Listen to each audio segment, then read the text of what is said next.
अरहन्ताणं नमो अरहन्ताणं नमो अरहन्ताणं। कोई भी पसंद नहीं करेगा कि मनोबल अल्प रहे।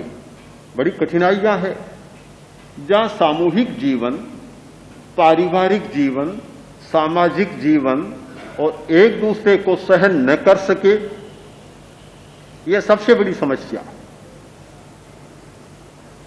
असहनशीलता के कारण दिन रात लड़ाइयां, झगड़े, कलह, संघर्ष चलते रहते हैं। इस स्थिति में हर व्यक्ति यह चाहेगा कि सहिष्णुता का विकास हो, किंतु सहिष्णुता का विकास तब संभव है कि मनोबल का विकास हो। मनोबल आयुर्वेद में बतलाया गया है कि 3 प्रकार का होता है। एक सहज, एक कालकृत और तीसरा युक्तिकृत। सहज कुछ लोगों को आनुवंशिकता के कारण मनोबल मिलता है। परंपरा, वंश परंपरा के कारण, माता पिता की विशिष्टता के कारण मनोबल मिल जाता है। माता और पिता मनोबली होते हैं तो पुत्र को भी मनोबल एक विरासत के रूप में प्राप्त हो जाता है। इसीलिए माता को गर्भावस्था में विशेष जागरूक रहना होता है। जो माता उस स्थिति में जागरूक नहीं होती, वह अपनी संतान के भविष्य को अंधकार में डाल देती है।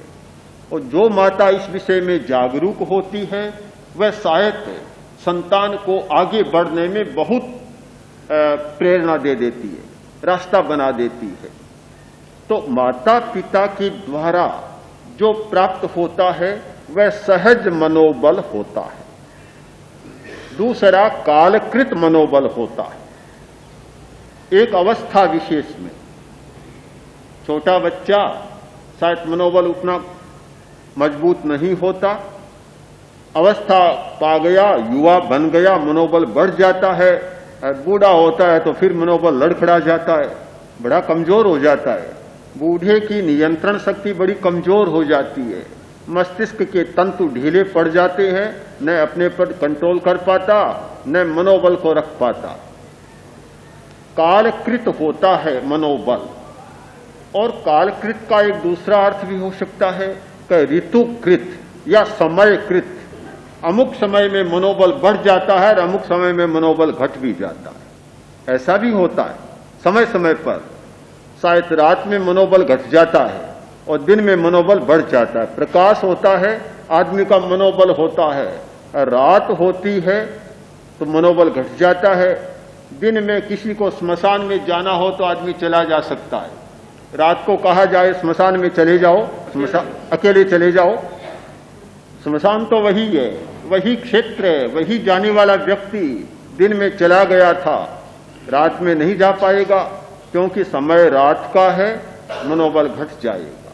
प्रकाश के साथ मनोबल बढ़ता है और अंधकार के साथ मनोबल घटता है। तो कालकृत भी मनोबल का अंतर होता है। युक्तिकृत मनोबल तीसरा प्रकार है। युक्तिकृत मनोबल यानी उचित उपायों के द्वारा मनोबल को बढ़ाया जा सकता है। मैं इसीलिए ये चर्चा कर रहा हूं कि जिस व्यक्ति को सहज मनोबल प्राप्त नहीं है तो वह निराश न हो, निराश होने की जरूरत नहीं। उचित उपायों के द्वारा मनोबल को बढ़ाया जा सकता है, विकसित किया जा सकता है।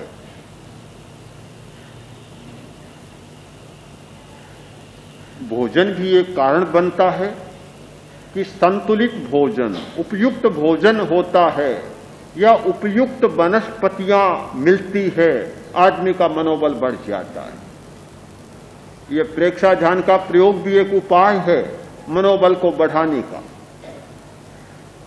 मनोबल बढ़ता है, विकसित होता है जब श्वास प्रेक्षा करते हैं,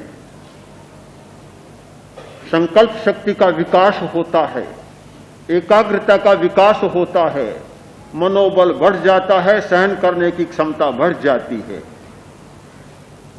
जो लोग आए, पहले दिन अभ्यास किया और बड़ी शिकायत कि एक आसन में बैठा ही नहीं जाता, रहा ही नहीं जाता, पैर टूटने लग जाते हैं।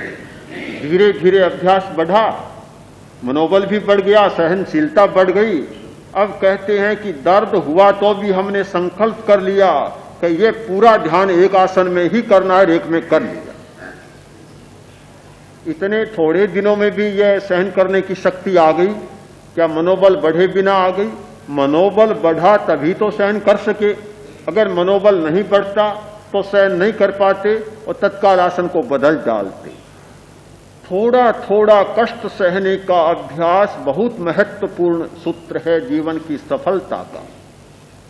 एक आराम तलबी का सूत्र है, दूसरी ओर सहनशीलता का सूत्र है। जिस आदमी को असफलता जीवन में चाहिए, उसके लिए सबसे अच्छा उपाय है आराम तलब हो जाना, ऐसो आराम में फंस जाना। यह असफलता का स्वर्ण सूत्र है। और जिस व्यक्ति को सफल होना हो, उसे कष्ट सहना सीखना होगा। भगवान महावीर का वह वचन बहुत महत्वपूर्ण है।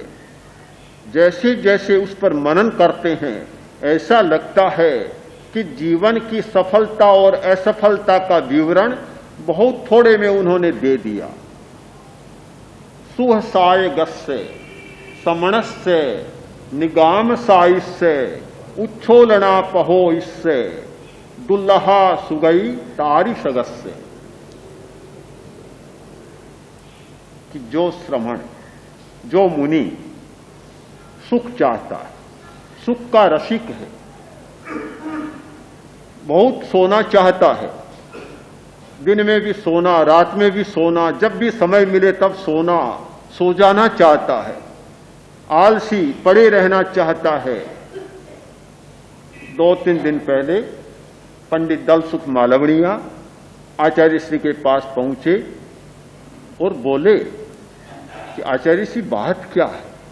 मैं जब भी आपको देखता हूं आप श्रम करते रहते हैं, सोते नहीं, बैठे रहते हैं, इस पर भी उन्हें आश्चर्य था कि आप बैठे रहते हैं और इस अवस्था में 70 के आसपास फिर दिन भर आप बैठे रहते हैं। मैं तो बहुत सारे साधुओं के पास जाता हूं, 40 भी पूरे नहीं कर पाए हैं, या तो मसनद के सहारे ऐसे बैठे रहते हैं जैसे गद्दा लगाए पीछे, और या लेटे लेटे, मुझसे भी कई बार बात करते हैं तो लेटे लेटे करते हैं, बैठकर बात करने का अवकाश नहीं है उनको। बड़ा आश्चर्य है। आचार्य तुलसी सोते रहते तो आचार्य तुलसी नहीं बनते, कभी नहीं बनते, और कुछ ही बनते। शायद आप लोग जानते भी नहीं आचार्य तुलसी कौन है। आचार्य तुलसी बने हैं अपने श्रम के कारण बने हैं। इतना श्रम किया है, इतना परिश्रम, निरंतर जागरूकता, निरंतर परिश्रम, और क्या, ज्वर की अवस्था में भी बैठे बैठे प्रतिक्रमण करना नहीं चाहते। तो बहुत बड़ा असफलता का सूत्र है आराम तलब हो जाना, ऐसो आराम में चले जाना, पड़े रहना, सोए रहना, सोते ही सोते रहना, आलस्य में चले जाना। तीसरा एक है उच्छोलना पहो इससे, यानी शरीर की साज सज्जा में समय बिता देना। कभी हाथ धोया, कभी पैर धोया, कभी मुंह धोया, कभी शरीर को सजाया, कभी कपड़ों को संवारा, कभी किसी को संवारा। जीवन का लगभग सारा समय तो कपड़ों में, शरीर में, केसों में, जूतों में, चप्पलों में चला जाता है। काम के लिए बचता ही कहां है समय।